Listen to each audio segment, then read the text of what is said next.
তোমাদের WBP KP, WBP SI, clerkship ও রাজ্য পঞ্চায়েত পরীক্ষা অর্থাৎ আসন্ন সমস্ত পরীক্ষার জন্য দুর্দান্ত কমনযোগ্য জিকে নিয়ে আমরা হাজির হয়েছি। খুব মনোযোগ সহকারে দেখবে যদি অল্প পড়ে বেশি নাম্বার পেতে চাও। তো চলো আজকের ক্লাস শুরু করছি। প্রথম বৈদ্য সম্মেলনের আয়োজন করেছিলেন কে? প্রথম বৈদ্য সম্মেলনের আয়োজন করেছিলেন কে? কি হবে অ্যান্সারটি? অ্যান্সারটি কিন্তু হয়ে যাবে অজাতশত্রু। অজাতশত্রু কিন্তু প্রথম বৈদ্য সম্মেলনের আয়োজন করেছিলেন।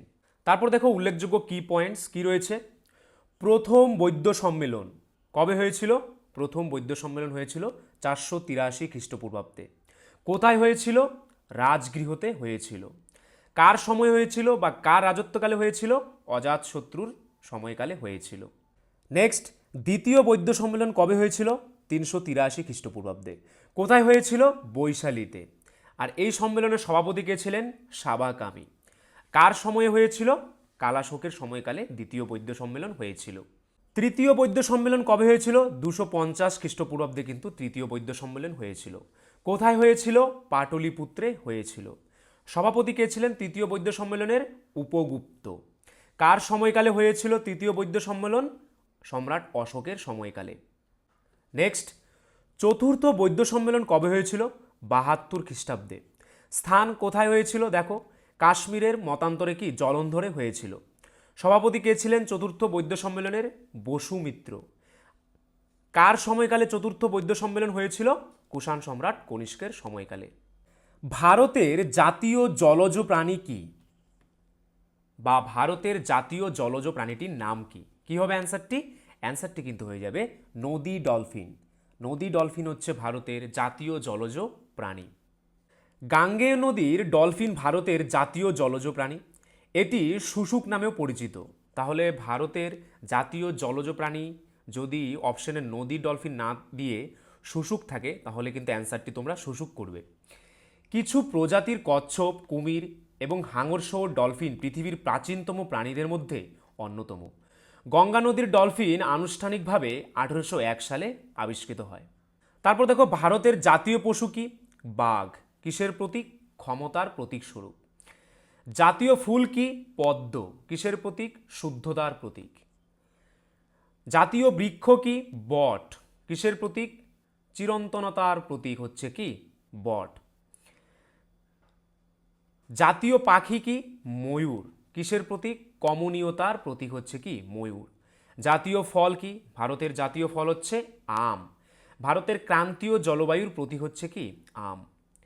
আমাদের জাতীয় সঙ্গীত এবং জাতীয় গীত হলো স্বাধীনতা সংগ্রামের সময় থেকেই প্রেরণার উৎস।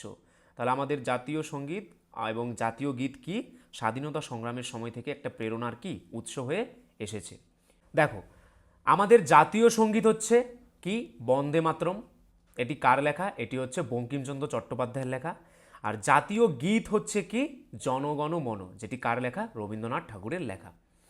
বন্ধুরা, আরেকটি কথা, WBP constable, SI and KP constable অধ্যায়ভিত্তিক সেরা প্রস্তুতি নিতে আমাদের হোয়াটসঅ্যাপ নাম্বারে একবার হোয়াটসঅ্যাপ করে নাও। গণিত, ইংরেজি, জিকে, রিজনিং প্রত্যেকটা বিষয়ে একদম অধ্যায় ধরে ধরে বেসিক লেভেল থেকে একদম প্রথম থেকে ক্লাস করানো হবে। মাসিক কোনো বেতন নেই। পরীক্ষা পর্যন্ত সেরা গাইডেন্স পাবে নতুন সিলেবাস অনুযায়ী। Live class, recorded class plus PDF all পাবে। একবার পেমেন্ট করলেই যতদিন না চাকরি পাচ্ছ ক্লাস করতে পারবে। One time payment. 5 জন আলাদা আলাদা টিচার্সের মাধ্যমে তোমাদের প্রত্যেকটি সাবজেক্ট ধরে ধরে অঙ্ক একদম যারা কিছুই বুঝতে পারো না তাদের জন্য জলের মতো সহজ করে বুঝিয়ে দেওয়া হবে। আমাদের কলকাতা পুলিশের এসআইতে আমরা 95% হুবহু প্রশ্ন কমন দিয়েছি প্রমাণসহ। সেই কমনের প্রমাণ পেতে তোমরা জয়েন করে নাও আমাদের টেলিগ্রাম চ্যানেলে বেঙ্গলি নলেজ একাডেমিতে, লিঙ্ক ইন ডেসক্রিপশন। এটি আমাদের 7 নম্বর ব্যাচ। প্রথম 100 জন 30% ডিসকাউন্ট পাবে। প্রথম 100 জন 30% ডিসকাউন্ট পাবে। তাই ভাই, তোমার যদি একটি সিট এনি হাউ চাই, যেহেতু পশ্চিমবঙ্গ পুলিশ এবং কলকাতা পুলিশ দুটো ভ্যাকেন্সি বেরিয়েছে, তাই একটিতে না একটিতে কিন্তু তোমার হবেই এবার। যদি আমাদের কাছে প্রস্তুতি নাও, 95% হুবহু কমন দেওয়ার দায়িত্ব আমাদের। তোমরা শুধু পড়াশোনা করবে। তো প্রস্তুতি নিতে হলে কিন্তু স্ক্রিনে দেওয়া নাম্বারে একবার অবশ্যই হোয়াটসঅ্যাপ করে নাও। একদম বেসিক থেকে ধরে ধরে প্রথম থেকে সমস্ত ক্লাস করানো হবে। নেক্সট, পশ্চিমবঙ্গের দ্বিতীয় উচ্চতম শৃঙ্গ হলো, পশ্চিমবঙ্গের দ্বিতীয় উচ্চতম শৃঙ্গের নাম কি? অ্যান্সারটি কিন্তু হয়ে যাবে ফালুট। ফালুট হচ্ছে পশ্চিমবঙ্গের দ্বিতীয় উচ্চতম শৃঙ্গ। তাহলে পশ্চিমবঙ্গের প্রথম উচ্চতম শৃঙ্গের নাম কি? সান্দাকাফু। উচ্চতা কত? ৩,৬৩৬ মিটার বা ১১,৯২৯ ফুট। দ্বিতীয় কে রয়েছে? ফালুট। উচ্চতা কত? ৩,৬০০ মিটার। কত ফুট? ১১,৮১১ ফুট। তারপর দেখো পশ্চিমবঙ্গের তৃতীয় সর্বোচ্চ শৃঙ্গের নাম কি? সবরগ্রাম। উচ্চতা কত? ৩,৫৪৩ মিটার। কত ফুট? ১১,৬২৪ ফুট। চতুর্থতে কি রয়েছে? টংলু। উচ্চতা কত? ৩,০৩৬ মিটার। কত ফুট? ৯,৯৬০ ফুট। পঞ্চম কে রয়েছে? Tiger Hill. কত? ২,৬০০ মিটার বা কত ফুট? ৮,৫৩০ ফুট। ষষ্ঠ কে রয়েছে? ঘুম হিল। কত মিটার উচ্চতা? ২,৪০০ মিটার উচ্চতা বা কত ফুট? ৭,৮৭০ ফুট। সপ্তম কে রয়েছে? ডেলো হিল। উচ্চতা কত? ১,৭০৮ মিটার। অষ্টম কে রয়েছে? বক্সা হিল। উচ্চতা কত? ১,৪০০ মিটার বা কত ফুট? ৪,৫৯৩ ফুট। নেক্সট কি রয়েছে দেখো, বিখ্যাত সিল্ক রুট বা রেশম পথ কে চালু করেছিলেন? বিখ্যাত সিল্ক রুট বা রেশম পথ কে চালু করেছিলেন? কি হবে অ্যান্সারটি? অ্যান্সারটি কিন্তু হয়ে যাবে কুষাণ সম্রাট কনিষ্ক। কনিষ্ক কিন্তু বিখ্যাত সিল্ক রুট বা রেশম পথ চালু করেছিলেন। রাজা কনিষ্ক ভারতীয়দের জন্য রেশম পথ চালু করেছিলেন। কনিষ্ক ভারতীয়দের জন্য বিখ্যাত রেশম পথ চালু করেছিলেন। রেশম পথ প্রতিষ্ঠিত হয়েছিল চীনের হান রাজবংশের শাসনামলে। তারপর দেখো, কনিষ্ক ছিলেন কুষাণ সাম্রাজ্যের সবচেয়ে শক্তিশালী শাসক। তার সাম্রাজ্যের রাজধানী কি ছিল? পুরুষপুর, যেটা কি পেশোয়ার। কনিষ্কের রাজত্বকালে বৌদ্ধ ধর্ম মহাযান ও হীনযান বিভক্তি ছিল। রাজা কনিষ্ক ৭৮ খ্রিস্টাব্দে শক যুগের প্রতিষ্ঠাতা ছিলেন। কনিষ্কের দরবারের বিখ্যাত কবি, তার নাম কি ছিল? অশ্বঘোষ। অশ্বঘোষের রচিত নাম কি? বুদ্ধচরিত। অশ্বঘোষ দ্বারা বুদ্ধের একটি জীবনী রচিত হয়েছিল। তারপর কে রয়েছে দেখো, হর্ষবর্ধন। হর্ষবর্ধন ছিলেন সপ্তম শতাব্দীর অন্যতম গুরুত্বপূর্ণ ভারতীয় সম্রাট। হর্ষবর্ধনের সাম্রাজ্য উত্তর ভারত থেকে মধ্য ভারতের নর্মদা নদী পর্যন্ত বিস্তৃত ছিল। মহারাজা নিজেই একজন কি ছিলেন? লেখক ছিলেন, কারণ তিনি ৩টি সংস্কৃত নাটক লিখেছিলেন। সেগুলি হলো কি কি?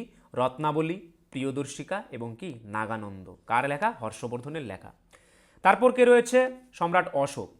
রাজা অশোক ৩০৪ খ্রিস্টপূর্বাব্দে পাটলিপুত্রে জন্মগ্রহণ করেন। অশোক ছিলেন মৌর্য রাজবংশের তৃতীয় মহারাজা। এর প্রতিষ্ঠাতা চন্দ্রগুপ্তের নাতি এবং দ্বিতীয় মহারাজা বিন্দুসারের পুত্র। পরবর্তী প্রশ্ন কি রয়েছে দেখো, ন্যায়শাস্ত্র বা ন্যায়সূত্র কার লেখা? ন্যায়শাস্ত্র বা ন্যায়সূত্র কার লেখা? অ্যান্সারটা কিন্তু হয়ে যাবে গৌতমের লেখা। ন্যায়শাস্ত্র বা ন্যায়সূত্র হচ্ছে গৌতমের লেখা। ন্যায়সূত্র হল অক্ষপদ গৌতম কর্তৃক রচিত প্রাচীন ভারতীয় সংস্কৃত গ্রন্থ এবং হিন্দু দর্শনের ন্যায় দর্শনের মূল গ্রন্থ। গ্রন্থটি রচনাকাল ও লেখকের জীবনী অজানা, তবে খ্রিস্টপূর্ব ষষ্ঠ ও দ্বিতীয় শতাব্দীর মধ্যে বিভিন্নভাবে অনুমান করা হয়। নেক্সট, কোন প্রাচীন গ্রন্থে বর্ণ ব্যবস্থার প্রথম উল্লেখ পাওয়া যায়? কোন প্রাচীন গ্রন্থে বর্ণ ব্যবস্থার প্রথম উল্লেখ পাওয়া যায়? কি হবে অ্যান্সারটি? অ্যান্সারটি কিন্তু হয়ে যাবে ঋগ্বেদ। ঋগ্বেদে বর্ণ ব্যবস্থার প্রথম কি পাওয়া যায়? উল্লেখ পাওয়া যায়। নেক্সট কি রয়েছে দেখো, ভূগোলের জনক কাকে বলা হয়? কাকে ভূগোলের জনক বলা হয়? কি হবে অ্যান্সারটি? অ্যান্সারটি কিন্তু হয়ে যাবে টলেমি। টলেমিকে কিন্তু ভূগোলের জনক বলা হয়ে থাকে। তারপর দেখো, বিভিন্ন বিষয় এবং তাদের জনকের নাম কি রয়েছে। অঙ্কের জনক কাকে বলা হয়? আর্কিমিডিসকে কি বলা হয়? অঙ্কের জনক। পাটিগণিতের জনক কাকে বলা হয়? ব্রহ্মগুপ্তকে। বীজগণিতের জনককে? আল খাওয়াজমি হচ্ছে বীজগণিতের জনক। জ্যামিতির জনক কাকে বলা হয়? ইউক্লিডকে বলা হয় জ্যামিতির জনক। ত্রিকোণমিতির জনক কাকে বলা হয়? হিপ্পারক্সকে বলা হয় ত্রিকোণমিতির জনক। ইতিহাসের জনক কাকে বলা হয়? হেরোডোটাসকে। অর্থনীতির জনক কাকে বলা হয়? অ্যাডাম স্মিথকে কি বলা হয়? অর্থনীতির জনক। দর্শন শাস্ত্রের জনক কাকে বলা হয়? সক্রেটিসকে দর্শন শাস্ত্রের জনক বলা হয়। রাষ্ট্রবিজ্ঞানের জনক কাকে বলা হয়? অ্যারিস্টটলকে। জীববিজ্ঞানের জনক কাকে বলা হয়? অ্যারিস্টটলকে। উদ্ভিদ বিজ্ঞানের জনক কাকে বলা হয়? থিওফ্রাস্টাসকে কিন্তু কি বলা হয়? উদ্ভিদ বিজ্ঞানের জনক, খুবই ইম্পর্টেন্ট, থিওফ্রাস্টাস। পদার্থবিজ্ঞানের জনক কাকে বলা হয়? অ্যালবার্ট আইনস্টাইনকে কিন্তু কি বলা হয়? পদার্থবিজ্ঞানের জনক। Next, national thermal power corporation বা এনটিপিসি তাপবিদ্যুৎ কেন্দ্র কোথায় রয়েছে? ন্যাশনাল থার্মাল পাওয়ার কর্পোরেশন তাপবিদ্যুৎ কেন্দ্র কোথায় রয়েছে? অ্যান্সারটি হয়ে যাবে মুর্শিদাবাদের ফারাক্কায়। কোথায়? মুর্শিদাবাদের ফারাক্কায়। নেক্সট, মানবদেহে উৎপন্ন কিডনি স্টোন মূলত কি দিয়ে তৈরি? খুবই ইম্পর্টেন্ট একটি প্রশ্ন। মানবদেহে উৎপন্ন কিডনি স্টোন মূলত কি দিয়ে তৈরি? অ্যান্সারটি কিন্তু হয়ে যাবে ক্যালসিয়াম অক্সালেট দিয়ে তৈরি। কি দিয়ে তৈরি? Calcium oxalate. আলেকজান্ডার কবে ভারত আক্রমণ করেছিলেন? আলেকজান্ডার কবে ভারত আক্রমণ করেছিলেন? অ্যান্সারটি কিন্তু হয়ে যাবে 326 খ্রিস্টপূর্বাব্দে আলেকজান্ডার ভারত আক্রমণ করেছিলেন। আলেকজান্ডার দ্য গ্রেট ছিলেন মেসিডনের প্রাচীন গ্রিক রাজ্যের একজন রাজা, ব্যাসিলিয়াস বলা হয়। তিনি পারস্য সাম্রাজ্যকে উৎখাত করেছিলেন। 326 খ্রিস্টপূর্বাব্দে আলেকজান্ডার ভারত আক্রমণ করেছিলেন। তারপর সিন্ধু নদী পার হয়ে তিনি তক্ষশিলার দিকে অগ্রসর হয়েছিলেন। পরবর্তী প্রশ্ন কি রয়েছে? সবচেয়ে হালকা তেজস্ক্রিয় মৌল কোনটি? সবচেয়ে হালকা তেজস্ক্রিয় মৌল কোনটি? কি হবে অ্যান্সারটি? অ্যান্সারটি কিন্তু হয়ে যাবে ট্রিটিয়াম। ট্রিটিয়াম হচ্ছে সবচেয়ে হালকা তেজস্ক্রিয় মৌল। ট্রিটিয়াম হলো সবচেয়ে হালকা তেজস্ক্রিয় পরমাণু, হাইড্রোজেনের একটি আইসোটোপ। বিজ্ঞানের অনেক ব্যবহার রয়েছে, বিশেষ করে জৈব অণু চিহ্নিত করার জন্য, জৈব রাসায়নিক এবং চিকিৎসা প্রক্রিয়া সম্পর্কে জানার জন্য ট্রিটিয়াম ব্যবহার করা হয়। নেক্সট, ভারতের সর্ববৃহৎ বাণিজ্যিক সহযোগী দেশ কোনটি? ভারতের সর্ববৃহৎ বাণিজ্যিক সহযোগী দেশ কোনটি? কি কি রয়েছে অপশনে দেখো, ইউএসএ, জাপান, চীন নাকি বাংলাদেশ? কোনটি হবে অ্যান্সার? অ্যান্সার কিন্তু হয়ে যাবে চীন। চীন হচ্ছে ভারতের সর্ববৃহৎ বাণিজ্যিক সহযোগী দেশ। 2017 এবং 2018 সালেও চীনই ছিল ভারতের বৃহত্তম বাণিজ্যিক সহযোগী দেশ। 2019-এ তাদের টপকে গিয়েছিল আমেরিকা, কিন্তু 2020 সালে ফের ভারতের শীর্ষ বাণিজ্য সহযোগী দেশ হিসেবে উঠে এসেছে কে? চীন। নেক্সট, জিনের আকস্মিক ও স্থায়ী পরিবর্তনকে কি বলে? খুবই ইম্পর্টেন্ট একটি প্রশ্ন। জিনের আকস্মিক ও স্থায়ী পরিবর্তনকে বলা হয় মিউটেশন বা কি? পরিব্যক্তি। কি বলা হয়? মিউটেশন বা পরিব্যক্তি। ফারুকশিয়র ফরমান কবে ইংরেজদের প্রদান করা হয়? ফারুকশিয়র ফরমান কবে ইংরেজদের প্রদান করা হয়? হয়ে যাবে 1717, অর্থাৎ 1717 খ্রিস্টাব্দে কিন্তু ফারুকশিয়র ফরমান ইংরেজদের প্রদান করা হয়। ফারুকশিয়ার ছিলেন 1713 থেকে 1719 সাল পর্যন্ত দশম মুঘল সম্রাট। 1717 সালে তার ফরমান জারি করা হয়। এটি ছিল ইংরেজ ইস্ট ইন্ডিয়া কোম্পানিকে একটি অনুদান প্রদানকারী ছাড় এবং তাদের করমুক্ত একচেটিয়া বাণিজ্যের অনুমতি দেয়, বিশেষ করে বাংলা, বিহার এবং উড়িষ্যায়। নেক্সট, কোন মুঘল সম্রাট জাফর নামে কবিতা লিখতেন? কোন মুঘল সম্রাট জাফর নামে কবিতা লিখতেন? কি হবে অ্যান্সারটি? অ্যান্সারটি কিন্তু হয়ে যাবে দ্বিতীয় বাহাদুর শাহ। দ্বিতীয় বাহাদুর শাহ কিন্তু জাফর নামে কবিতা লিখতেন। রক্তের গ্রুপ কে আবিষ্কার করেন? আমাদের যে ব্লাড গ্রুপ রয়েছে, এ পজিটিভ, বি পজিটিভ, ও পজিটিভ, এবি নেগেটিভ, তো এগুলি কে আবিষ্কার করেন? কি হবে অ্যান্সারটি? অ্যান্সারটি কিন্তু হয়ে যাবে বিজ্ঞানী ল্যান্ডস্টেইনার। বিজ্ঞানী ল্যান্ডস্টেইনার কিন্তু রক্তের গ্রুপ বা ব্লাড গ্রুপ আবিষ্কার করেন। রক্তের এবিও গ্রুপিং 1901 সালে কার্ল ল্যান্ডস্টেইনার আবিষ্কার করেছিলেন। এ এবং বি নামক আরবিসিগুলিতে অ্যান্টিজেনের উপস্থিতি বা অনুপস্থিতির ভিত্তিতে রক্তের গ্রুপিং করা হয়। কোন বছর হাওড়া ব্রিজ জনসাধারণের জন্য খুলে দেওয়া হয়? কোন বছর হাওড়া ব্রিজ জনসাধারণের জন্য খুলে দেওয়া হয়? কি হবে অ্যান্সারটি? অ্যান্সারটি কিন্তু হয়ে যাবে 1943, অর্থাৎ 1943 খ্রিস্টাব্দে কিন্তু হাওড়া ব্রিজ জনসাধারণের জন্য খুলে দেওয়া হয়। হাওড়া সেতু হলো ভারতের পশ্চিমবঙ্গের হুগলি নদীর ওপর একটি সুষম ইস্পাত সেতু। 1943 সালে চালু করা হয়েছিল। সেতুটির নামকরণ করা হয়েছিল মূলত নিউ হাওড়া ব্রিজ, কারণ এটি একই স্থানে একটি পন্টুন ব্রিজ প্রতিস্থাপন করেছিল, যা হাওড়া এবং কলকাতার যমজ শহরগুলিকে সংযুক্ত করে, যা একে অপরের বিপরীত তীরে অবস্থিত। এটিকে বিশ্বের দীর্ঘতম ক্যান্টিলিভার সেতু হিসেবে বিবেচনা করা হয়। রবীন্দ্র সেতু নামে পরিচিত। তাহলে হাওড়া ব্রিজের অপর কি নাম? রবীন্দ্র সেতু। এটি হাওড়া এবং কলকাতাকে সংযুক্ত করে। এটি প্রতিদিন 1 লাখ যানবাহন এবং অগণিত পথচারী কি করে? বহন করে। পয়লু ডাকনাম হলো বা কোন দেশের সেনাদের পয়লু বলা হয়? কি হবে অ্যান্সারটি? অ্যান্সারটি কিন্তু হয়ে যাবে ফরাসি সেনাদের। ফরাসি সেনাদের কিন্তু পয়লু বলা হয়। নেক্সট, উড স্পিরিট বলতে কাকে বোঝায়? খুবই ইম্পর্টেন্ট একটি প্রশ্ন। উড স্পিরিট বলতে কাকে বোঝায়? অ্যান্সারটি কিন্তু হয়ে যাবে মিথাইল অ্যালকোহল। মিথাইল অ্যালকোহল হচ্ছে কি উড স্পিরিট। মিথাইল অ্যালকোহল বা মিথানল সংকেত কি? CH3OH কে উড অ্যালকোহল বা উড স্পিরিটও বলা হয়। অর্থাৎ অ্যালকোহল একটি জৈব যৌগ যা একটি হাইড্রক্সিল গ্রুপ বা OH এর সাথে যুক্ত একটি মিথাইল গ্রুপ CH3 নিয়ে গঠিত। কাঠের ধ্বংসাত্মক পাতন এটি তৈরি করার জন্য পূর্বে ব্যবহৃত পদ্ধতি ছিল। Next, state bank of India পূর্বে যে নামে পরিচিত ছিল বা স্টেট ব্যাংক অফ ইন্ডিয়ার পূর্ব নাম কি ছিল? কি হবে অ্যান্সারটি? অ্যান্সারটি হয়ে যাবে ইম্পেরিয়াল ব্যাংক অফ ইন্ডিয়া। তাহলে স্টেট ব্যাংক অফ ইন্ডিয়ার পূর্ব নাম কি ছিল? Imperial bank of India. তারপর দেখো বিভিন্ন ব্যাংক কবে প্রতিষ্ঠিত হয়েছিল এবং তাদের সদর দপ্তর কোথায়। SBI কবে প্রতিষ্ঠিত হয়েছিল? 1 জুলাই 1955 সালে। এর হেডকোয়ার্টার কোথায়? মুম্বাইয়ে। HDFC ব্যাংক কবে প্রতিষ্ঠিত হয়েছিল? আগস্ট মাসের কত? 1994। সদর দপ্তর কোথায়? মুম্বাইয়ে। এক্সিস ব্যাংক কবে প্রতিষ্ঠিত হয়েছিল? 1993। এটার সদর দপ্তর বা হেডকোয়ার্টার কোথায়? মুম্বাই। ICICI ব্যাংক কবে প্রতিষ্ঠিত হয়েছিল? 1994 সালে। এর সদর দপ্তর কোথায়? ভাদোদরা। ব্যাংক অফ বরোদা কবে প্রতিষ্ঠিত হয়েছিল? 20 জুলাই 1908 সালে। এর সদর দপ্তর কোথায়? ভাদোদরা। ব্যাংক অফ ইন্ডিয়া কবে প্রতিষ্ঠিত হয়েছিল? 7 সেপ্টেম্বর 1906 সালে। সদর দপ্তর কোথায়? মুম্বাইয়ে। বন্ধন ব্যাংক কবে প্রতিষ্ঠিত হয়েছিল? 2015 সালে। সদর দপ্তর কোথায়? কলকাতায়। খুবই ইম্পর্টেন্ট। IDFC ফার্স্ট ব্যাংক কবে প্রতিষ্ঠিত হয়েছিল? অক্টোবরের 2015-তে। সদর দপ্তর কোথায় অবস্থিত? মুম্বাইয়ে অবস্থিত। কোটাক মহিন্দ্রা ব্যাংক কবে প্রতিষ্ঠিত হয়েছিল? ফেব্রুয়ারি 2003-এ। সদর দপ্তর কোথায়? মুম্বাইয়ে। ইয়েস ব্যাংক কবে প্রতিষ্ঠিত হয়েছিল? 2004 সালে। সদর দপ্তর কোথায়? মুম্বাইয়ে। পাঞ্জাব ন্যাশনাল ব্যাংক কবে প্রতিষ্ঠিত হয়েছিল? 19 মে 1894 সালে। সদর দপ্তর কোথায়? নিউ দিল্লিতে। খুবই ইম্পর্টেন্ট পাঞ্জাব ন্যাশনাল ব্যাংক। পরবর্তী প্রশ্ন কি রয়েছে? বিখ্যাত উপন্যাস গডফাদার লিখেছেন বা বিখ্যাত উপন্যাস গডফাদার কার লেখা? কি হবে অ্যান্সারটি? অ্যান্সারটি কিন্তু হয়ে যাবে মারিও পুজো। মারিও পুজোর লেখা হচ্ছে কি গডফাদার। নেক্সট, সম্মিলিত জাতিপুঞ্জের পূর্ব নাম কি ছিল? সম্মিলিত জাতিপুঞ্জের পূর্ব নাম কি ছিল? কি হবে অ্যান্সারটি? অ্যান্সারটি কিন্তু হয়ে যাবে জাতিসংঘ। সম্মিলিত জাতিপুঞ্জের পূর্ব নাম ছিল জাতিসংঘ।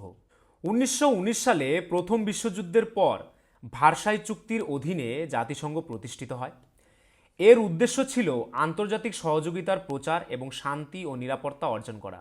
জাতিসংঘ দ্বিতীয় বিশ্বযুদ্ধ প্রতিরোধ করতে সক্ষম হয়নি। 20 এপ্রিল 1946 সাল থেকে জাতিসংঘ তার সমস্ত সম্পদ সম্মিলিত জাতিপুঞ্জের কাছে হস্তান্তর করে। পদ্মশ্রী সম্মানে ভূষিত প্রথম অভিনেত্রী কে ছিলেন? পদ্মশ্রী সম্মানে ভূষিত প্রথম অভিনেত্রী কে ছিলেন? অ্যান্সারটি কিন্তু হয়ে যাবে নার্গিস দত্ত।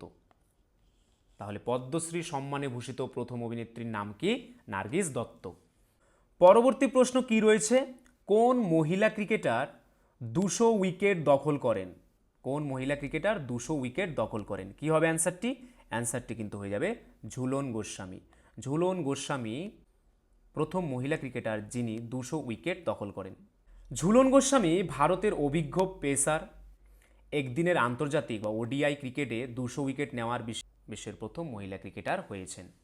কোন রশ্মি সবথেকে বেশি ক্ষতিকারক? কোন রশ্মি সবথেকে বেশি ক্ষতিকারক? কি কি রয়েছে অপশানে দেখব। আলফা রশ্মি, বিটা রশ্মি, গামা রশ্মি নাকি এক্স রশ্মি? কোন রশ্মি সবথেকে বেশি ক্ষতিকারক? অ্যান্সারটি কিন্তু হয়ে যাবে গামা রশ্মি। গামা রশ্মি সবথেকে বেশি ক্ষতিকারক।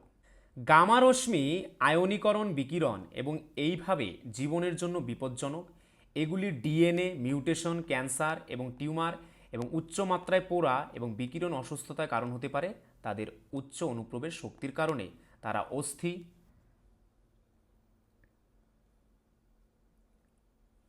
মজ্জা এবং অভ্যন্তরীণ অঙ্গগুলির ক্ষতি করতে পারে। নেক্সট, কিষাণ ক্রেডিট কার্ড স্কিম কবে চালু হয়? কবে কিষাণ ক্রেডিট কার্ড স্কিম চালু হয়? কি হবে অ্যান্সারটি? অ্যান্সারটি কিন্তু হয়ে যাবে 1998 অর্থাৎ 1998 সালে কিন্তু কিষাণ ক্রেডিট কার্ড স্কিম চালু হয়। নেক্সট, কোন ধাতু নরম এবং তা ছুরি দিয়ে কাটা যায়? খুবই ইম্পর্টেন্ট আরেকটি প্রশ্ন। কোন ধাতু নরম এবং তা ছুরি দিয়ে কাটা যায়? কি হবে অ্যান্সারটি? অ্যান্সারটি কিন্তু হয়ে যাবে সোডিয়াম। সোডিয়াম এতটাই নরম যে একে ছুরি দিয়ে কাটা যায়। সোডিয়াম নমনীয় এবং নমনীয় বৈশিষ্ট্য সহ রূপালী সাদা রঙের ধাতু। এটি একটি ধাতু যা সহজে একটি ছুরি দিয়ে কাটা যায়। এটি তাপ এবং বিদ্যুতের একটি ভালো পরিবাহী। ভারতের কয়টি রাজ্যে দ্বিকক্ষ বিশিষ্ট আইনসভা রয়েছে? ভারতের কয়টি রাজ্যে দ্বিকক্ষ বিশিষ্ট আইনসভা রয়েছে? অ্যান্সারটি কিন্তু হয়ে যাবে 6। ভারতের 6টি রাজ্যে দ্বিকক্ষ বিশিষ্ট আইনসভা রয়েছে। বর্তমানে ভারতে 6টি রাজ্যে দ্বিকক্ষ বিশিষ্ট আইনসভা রয়েছে। কি কি এই 6টি রাজ্য? অন্ধ্রপ্রদেশ, উত্তরপ্রদেশ, বিহার, মহারাষ্ট্র, কর্ণাটক এবং কি তেলেঙ্গানা। বাকি 22টি রাজ্যে এককক্ষীয় কাঠামো আছে, যার মানে তাদের শুধুমাত্র বিধানসভা আছে এবং আইন পরিষদ নেই। দেহের উষ্ণতা নিয়ন্ত্রণ করে কে? দেহের উষ্ণতা নিয়ন্ত্রণ করে কে? অ্যান্সারটি কিন্তু হয়ে যাবে হাইপোথ্যালামাস। হাইপোথ্যালামাস কিন্তু দেহের উষ্ণতা বা দেহের টেম্পারেচার নিয়ন্ত্রণ করে। হাইপোথ্যালামাস থেকে প্রাপ্ত হরমোনগুলি শারীরবৃত্তীয় কার্যগুলি পরিচালনা করে, যেমন তাপমাত্রা, তৃষ্ণা, ক্ষুধা, ঘুম, মেজাজ এবং শরীরের মধ্যে অন্যান্য হরমোন নিঃসরণ নিয়ন্ত্রণ করে। হাইপোথ্যালামাস নিঃসৃত হরমোনকে হাইপোথ্যালামিক হরমোন বলে। এইভাবে হাইপোথ্যালামাস গ্রন্থি যা মানবদেহে কী করে? তাপমাত্রা নিয়ন্ত্রণ করে। সবচেয়ে উচ্চমানের কয়লা হলো সবচেয়ে উচ্চমানের কয়লা হলো কি কি রয়েছে অপশনে? অ্যান্থ্রাসাইট, বিটুমিনাস, লিগনাইট, পিট। এই 4টির মধ্যে সবচেয়ে উচ্চমানের কয়লা কোনটি? অ্যান্সারটি কিন্তু হয়ে যাবে অ্যান্থ্রাসাইট কয়লা। কি হবে? অ্যান্থ্রাসাইট কয়লা কিন্তু সবচেয়ে উচ্চমানের কয়লা। অ্যান্থ্রাসাইট এটি সর্বোত্তম মানের কয়লা। এতে প্রায় 80 থেকে 90% কার্বন থাকে। এটি শক্ত কয়লা। ভারতে এটি প্রধানত জম্মু ও কাশ্মীর রাজ্যে রিয়াসি জেলায় পাওয়া যায়। তারপর কি রয়েছে? বিটুমিনাস। এটি ভারতের সবচেয়ে বেশি প্রাপ্ত কয়লা। এটি মাঝারি মানের। এতে প্রায় 40 থেকে 75% কার্বন থাকে। ভারতে বেশিরভাগ কয়লা এই বিভাগের অধীনে আসে। তাহলে ভারতে সবথেকে বেশি কোন প্রকার কয়লা পাওয়া যায়? অ্যান্সারটি কিন্তু হয়ে যাবে বিটুমিনাস কয়লা। তারপর কোন কয়লা রয়েছে? লিগনাইট। এটি নিম্নমানের। এটি বাদামি রঙের হয়। এতে প্রায় 30 থেকে 40% কার্বন থাকে। পিট কয়লা। এটি কয়লা গঠনের প্রক্রিয়ার মধ্যম পর্যায়। এতে 40%-এরও কম কার্বন রয়েছে। এতে আরও অশুদ্ধি রয়েছে। কাঠের অংশগুলি এতে উল্লেখযোগ্যভাবে উপস্থিত। তো বন্ধুরা, এই ছিল আজকের ভিডিও। তো তোমরা যদি আমাদের চ্যানেলে নতুন হয়ে থাকো, আমাদের চ্যানেলটিকে অবশ্যই সাবস্ক্রাইব করে নোটিফিকেশন অল করে রাখবে। তার পাশাপাশি তোমরা যদি আমাদের পুলিশের ব্যাচে অ্যাডমিশন নিতে চাও, আমাদের স্ক্রিনে দেওয়া নাম্বারে একবার অবশ্যই হোয়াটসঅ্যাপ করে নেবে। তার সঙ্গে আজকের ভিডিওটির যদি পিডিএফ পেতে চাও, তাহলে আমাদের টেলিগ্রাম চ্যানেলে জয়েন করে নাও, বেঙ্গলি নলেজ একাডেমি এই চ্যানেলে, যেটি এই ভিডিও ডেসক্রিপশনে দেওয়া রয়েছে। তাহলে চলো, আজকের জন্য এতটুকুই। সবাইকে ধন্যবাদ।